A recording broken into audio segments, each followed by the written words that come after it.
बड़े मित्र हमारे परेशान रहते हैं बहुत सारे, कितना घंटा पढ़े कितना घंटा पढ़े। सर पढ़ो चाहे 6 घंटे, लेकिन जो तुम्हारा सोचना है ना, सोचना, तुम 14 घंटा पढ़ते हो लेकिन जिस चीज की तैयारी कर रहे हो उसके बारे में सोचते ही नहीं, वो तुम्हारा मेहनत व्यर्थ है। मजदूर में और राजा में पता है क्या फर्क है? मजदूर से ज्यादा मेहनत राजा करता है। अगर तुम मेहनत के दृष्टिकोण से देखो तो राजा मजदूर से ज्यादा श्रम करता है, लेकिन राजा जागृत होकर श्रम करता है, मजदूर बेहोश होकर श्रम करता है। इसलिए 2 शब्द हैं, एक श्रमिक जो बेहोश है और एक श्रमण। सामाजिकता से बचे, बहुत बचे। स्कूल चाहता है कि सभी बच्चे पास हो जाए। यहां 1000 सीट है और 10 लाख प्रतिस्पर्धी हैं। अब सोच लो, तो पहला काम कि जिस दिन से आप तैयारी शुरू करें, एक डायरी बनाएं और अपने आप को योद्धा घोषित करें। यह पहला काम करें कि आज से मेरा युद्ध शुरू हो गया। तो जब युद्ध शुरू हो गया तो योद्धा की तरह बिहेव करें।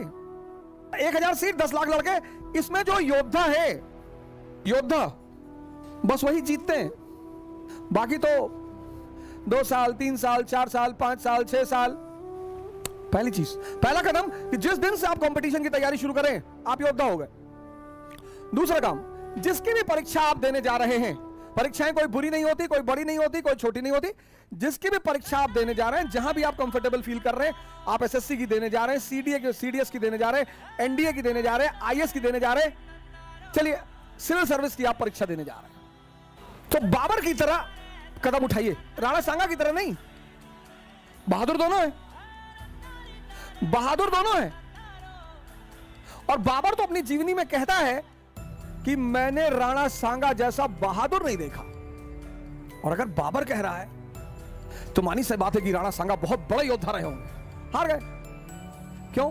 क्योंकि दूसरा कदम, पहला कदम आप अपने आप को योद्धा मान लें, दूसरा कदम युद्ध की जो संरचना है, स्ट्रक्चर एंड पैटर्न, जो इस प्रतिस्पर्धा, इस कंपटीशन का जो स्ट्रक्चर और पैटर्न है, उसको पूरी तरह समझ लें।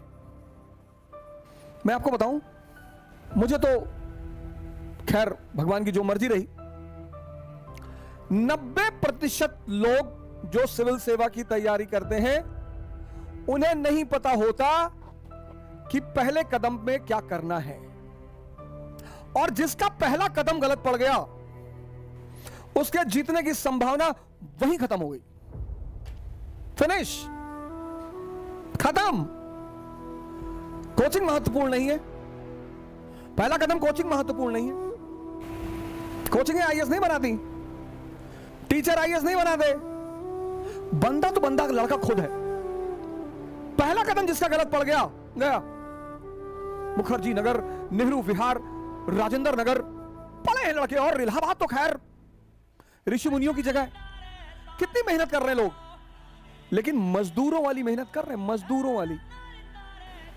अब जैसे सिविल सेवा है, तो सिविल सेवा का जो पहला चरण है वो है प्रीलिम्स और दूसरा चरण है मेंस।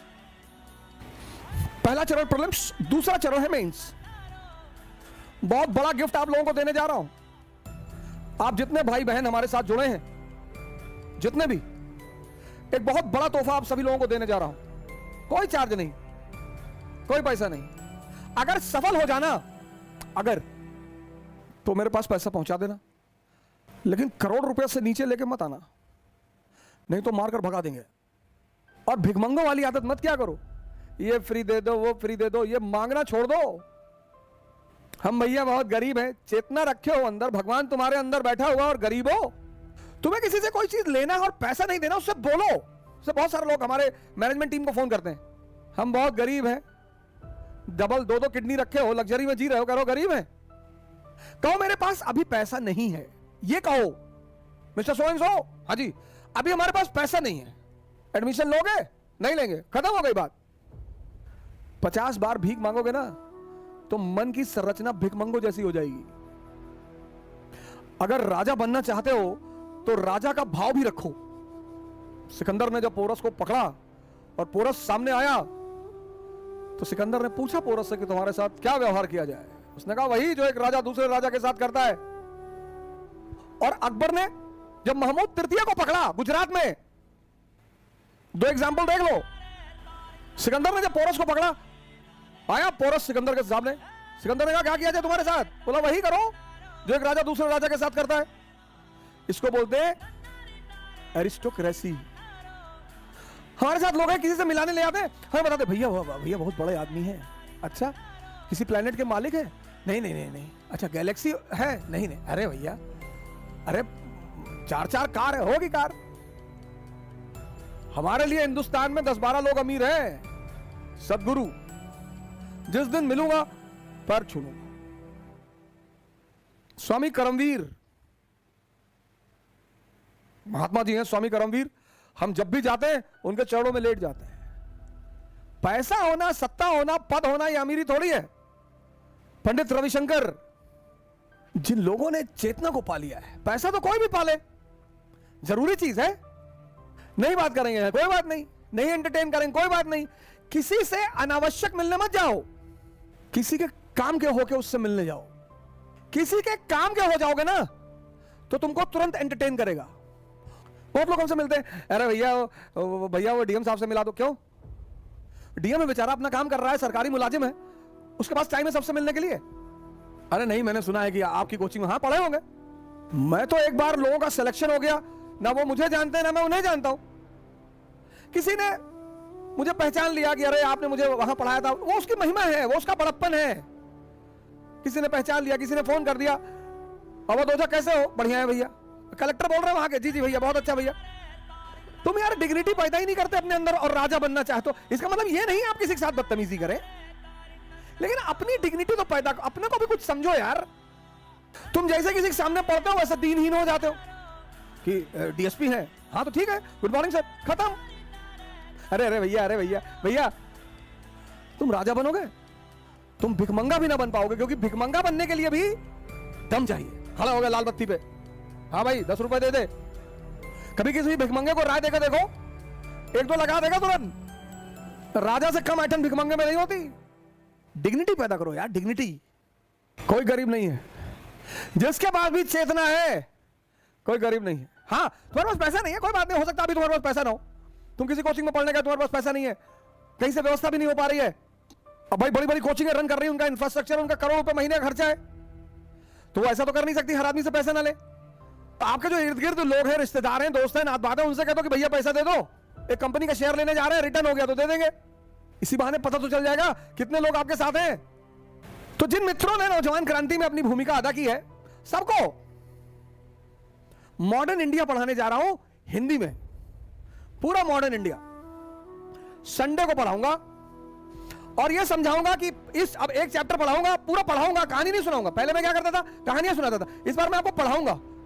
मुफ्त कुछ भी नहीं है, आपने काम किया है, आपने मदद, और फीस सिर्फ इतनी है, कोई भूखा मिल जाएगा तो उसे खाना खिला देना। अभी तुम छात्र हो, तैयारी कर रहे हो, तुम्हारे पास इतना पैसा तो होगा नहीं, लेकिन कोई भूखा मिल जाएगा तो उसको खाना खिला देना। किसी को 100 रुपए दवाई में कम पड़ रहे होंगे, उसको दे देना। कोई सड़क पे गिर गया होगा, उसको पट्टी करवा देना, बस तुम्हारी फीस पूरी हो गई।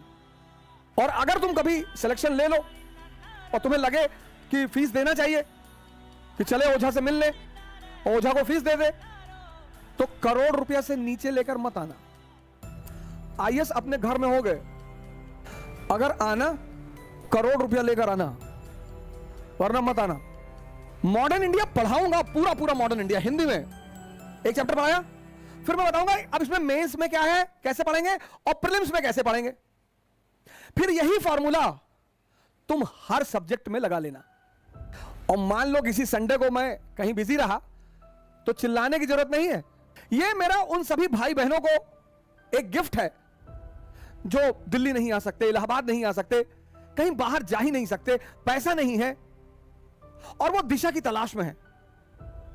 और इस प्रोग्राम का नाम है अश्वमेघ।